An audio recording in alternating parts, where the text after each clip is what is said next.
चक्रा मारतोय. एक महिन्यापासून तुम्हाला तुमच्या साहेब काय एवढं बिझी असतात का? अंबरनाथसाठी दिलेले, कलेक्टर ऑफिससाठी साहेब दिलेले. आम्ही तिकडे कचऱ्यामध्ये बसतोय. मला साहेबांना भेटायचं, आज नाही भेटायचं सगळीकडे कसं नाही. साहेब मी बाहेर जाणार नाही. साहेबचा आवाज एक महिन्यापासून चक्रा मारतोय मी. कशाला आवाज आहे?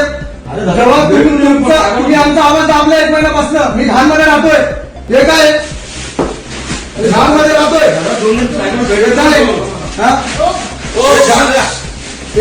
मी कसं काय? मी तिकडे घाणमध्ये राहतोय.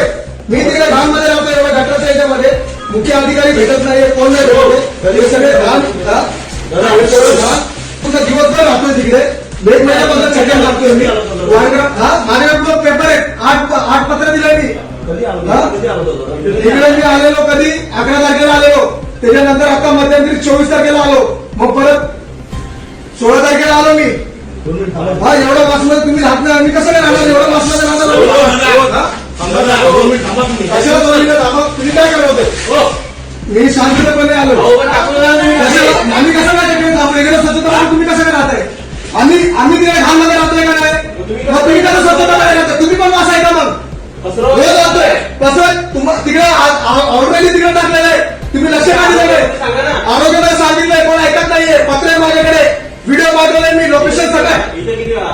इकडे किती 3-4 वेळा आले. तुमच्या साहेबांना भेटत नाही. हो साहेब, मग कुठे भेटतात? मग मुख्य अधिकारी अंबरनाथचे आहेत ना? ते कुठले?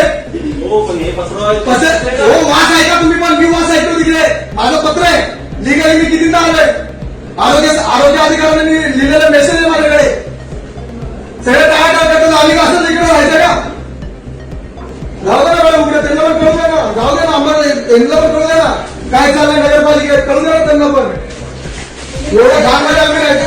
मॅडम तुम्हाला वास ना, आम्ही कसं करायचं तिकडे वासीमध्ये? कधी होणार? हे नाही असतं.